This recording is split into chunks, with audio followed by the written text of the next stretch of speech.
అసెంబ్లీలో అయినా గదే చర్చ ఉంటుంది, ప్రెస్ క్లబ్లో అయినా గదే చర్చ ఉంటుంది వాళ్ళ ఇంటెన్షన్. చట్టం వేరే, ప్రెస్ మీట్ వేరే కదా. ప్రెస్ మీట్ లో నువ్వు నేను ఎన్నెన్న మాట్లాడొచ్చు, కానీ చట్టసభలో కూర్చొని చట్టం అనేది ఒకటి ఉన్నది కదా. దాన్ని నమ్మి చట్టసభల్లో కూర్చోవడానికి రీజన్ ఏంది? ప్రజలు వేసిన ఓట్లతో గెలిచి ఆడ పోయి కూర్చుంటారు.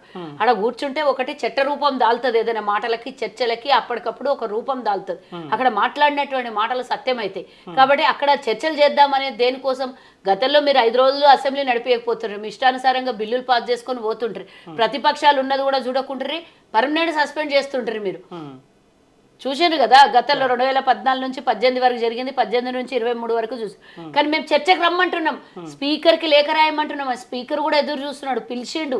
కేసీఆర్ రాడు, కేటీఆర్ వస్తేనేమో వాళ్ళ నాయన్నే అంటాడు, ఆ పిల్లల్ని పంపించినా కదా మాట్లాడు అంటాడు. పిల్లలతో మాకేం చర్చ? నువ్వు ప్రతిపక్ష నాయకుడు ఉన్నావు, నువ్వు 10 ఏళ్లలో ఏం అభివృద్ధి చేసినావు, ఏం తెలంగాణకు మంచి ఏం జరిగింది, చెడేం జరిగింది, కూర్చొని చర్చలు చేద్దాం. అందరూ టీవీ డిబేట్లు టీవీ ఛానళ్లలో కూర్చొని చూస్తారు, మనం మాట్లాడేది అన్నారు. ఇక్కడ ప్రెస్ మీట్ పెట్టేది అది వాదోపవాదాలు లొల్లైతే తప్పించి చట్టసభలో కూర్చొని చర్చలు జరిగినట్లు జరగవు కదా.